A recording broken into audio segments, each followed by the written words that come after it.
விடுறதுக்கு பழகுங்கள். எப்பொழுது நமக்கு ஒருவர் சரியில்லை என்று தெரிகிறதோ அவர்களை விட்டு நீங்கள் ஒதுங்குறதுக்கு தொடங்குங்கள். அதுதான் இந்த உலகத்தில் பக்குவம். நம்முடைய நட்புக்கும் நம்முடைய தரத்துக்கும் யார் சரியில்லை என்று நமக்கு தெரிகிறதோ அப்பொழுதே அவனை விட்டு மெல்ல மெல்ல ஒதுங்கிவிட தொடங்குங்கள். அது உலகத்தில் நமக்கு உயர்வை கொடுக்கும். மீண்டும் மீண்டும் அவனை சுமையாக ஏற்றுக்கொண்டு அவனை தவறு செய்ய வைத்து தாங்க முடியாத துயரத்தில் தாழாது துடிப்பதை விட தரமான நிலைகளில் ஒதுக்கி விடுவது உலகத்தில் சாலச் சிறந்தது. அதைத்தான் திருக்குறள் சொல்லுவார்.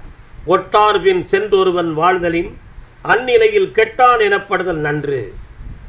தன் கொள்கைக்கும் தன் லட்சியத்துக்கும் மாறுபட்ட ஒருவனோடு சேர்ந்து வாழ்ந்து வேதனைப்படுறதை விட இந்த உலகத்தில் உயிரை விடுறது கூட புனிதமானதுன்னு சொன்னார் திருக்குறள். அதான் ஒட்டார் பின் சென்றொருவன் வாழ்தலின் அந்நிலையில் கெட்டான் எனப்படுதல் நன்று. அந்த நிலையை விட உயிரே போனாலும் கூட அவன் புண்ணியத்தை பெற்றுருவான்.